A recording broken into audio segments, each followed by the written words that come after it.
Hello guys, hello Cancer. Welcome dito sa ating channel, Kapalaran 888 Cancer. Alamin natin kung anong messages, vibration, gabay energy para sa lahat. General reading, so pwede kang makaresonate Cancer.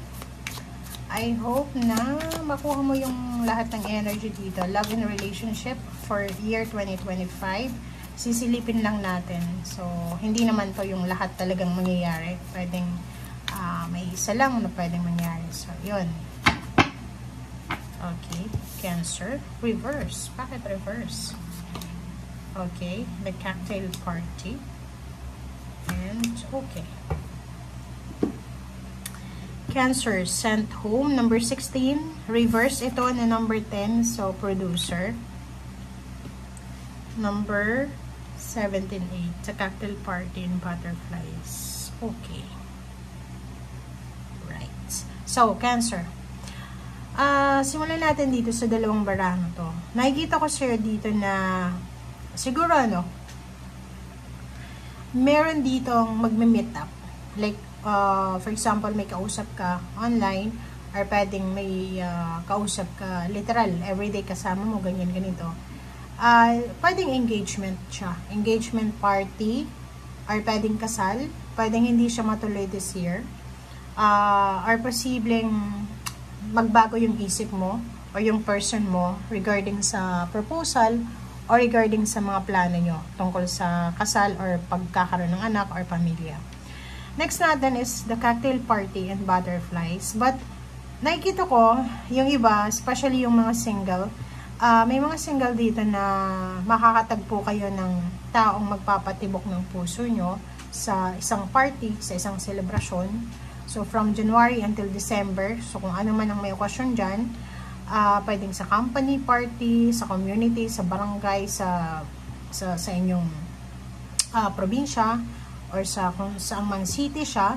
So, nakikita ko sa'yo dito na yung party na to is napaka-significant or napaka-importante na itong party na to kasi dito mo makikilala yung taong pwedeng magpatibok ng puso mo this year of 2025. Okay? And nakikita ko rin na if ever sobrang gustong-gusto mo na talagang magkarelasyon, ang isang pwede mong puntahan is party talaga. Okay? Party.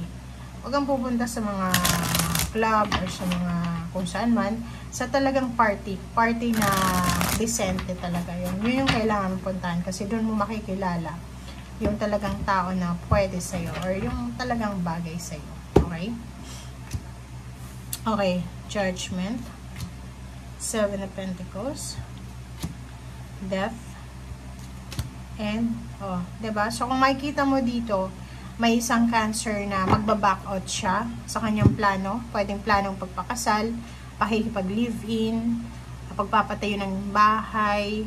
So, itong decision mo na to na posibleng gagawin is dahil siguro lack of money. Diba? Pwedeng lack of money or pwedeng nag-aantay ka ng pera. So, ibig sabihin yan, may mga relationship ideas or parang may mga relationship plan na hindi matutuloy dahil sa kakulangan ng pera. Ayun, sabi ko, yung engagement, yung kasal, yung pagsasama, pagpapatayo ng bahay, pagta-travel together, pera, yung parang uunahin mo dito. So, mahahang or madidelay yung mga okasyon, mga kasal or partnership sa intimate dahil sa kailangan nyo munang mag-save ng pera or kailangan nyo munang makalikom ng lump sum of money bago kayo mag-process ng papers para sa kasal or sa kung ano pa man.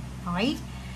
Wow! So, nakikita ko sure dito na medyo napapagod ka na siguro, lalo dito kung halimbawa ikakasal ka or engagement ito, napapagod ka sa sobrang trabaho, so hindi mo na alam kung ano yung gagawin mo. Parang nakikita ko kulang ka sa oras, kaya posibleng makipaghiwalay ka or pwedeng hiwalayan ka ng karelasyon mo. So at yun, so yung 2 of Pentacles dito is balance sa pera. So sinasabi na kailangan ng balance sa pera. Yun yung bibigyan mo ng strong focus dito, yung pagkakaroon ng balance sa pera. Okay? So, ang gagawin mo is pwedeng career muna bago love life. Pero kung in a relationship ka or may asawa, ang sinasabi sir dito ng baraha is pwedeng magkaroon ka ng problema sa iyong karelasyon or pwedeng parang mapapagod ka sa pakikitungo sa kanya this year. Okay? But 7, the Chariot, sinasabi sir dito na if mag-asawa to, kahit napapagod ka sa asawa mo or napapagod ka sa partner mo, still ang buhay niyong dalawa is bubulosok siya ng parang tataas siya. Okay? Hindi kayo masyadong nakafocus ngayon sa mga date nyo or sa kung anumang party or mga loving kasi busy kayong dalawa sa pagta-travel or busy kayong dalawa sa paglilikaw ng pera, pagtatrabaho. So, yun ang nakikita ko. And reverse na, Princess of Pentacles. So, nakikita ko share dito na yung iba sa inyo, maraming pagbabago ang magaganap, but yung iba naman sa inyo is nakikita ko na steady lang kayo sa kung ano yung nasimulan nyo. Okay? So, King of Cups, sinasabi sir dito na if you're married or if you're in a relationship, maayos naman yung relationship mo sa magulang, sa in-laws, sa mga tao sa paligid mo. And nakikita ko sir dito, nakafocus kayo sa pera talaga. Okay? So, nakikita ko yung iba na sobrang silosa na Cancer. Ngayon ay parang relax na relax sila. 'Di ba? So, nakikita ko sir dito na nakafocus ka sa pwedeng pagta-travel, magre-relocate kayong dalawa, parang ganon. And 6 of Swords, same din dito, 8 of Cups and 6 of Swords is travel, relocation, together.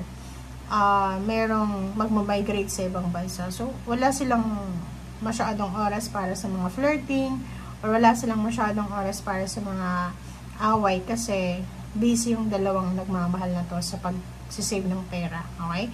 And 8 of Cups and 6 of Swords, nakikita ko na if you are a single Cancer, posible kang makatagpo ng karelasyon sa eroplano, sa bus station, sa airport, or posibleng makatagpo ka kung pupunta ka ng ibang bansa this year for work, or for business, or for leisure.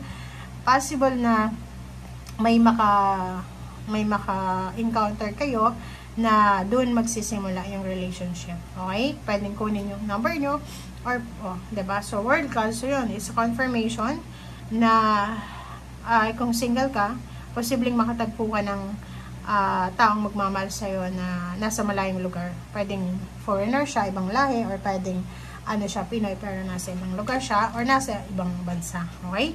And nakikita ko share dito na busy ka. Busy yung lahat ng Cancer ngayon para sa pagta-travel, or mas importante sa kanila ngayon yung pera kaysa sa relationship. Okay? Thank you guys. Bye!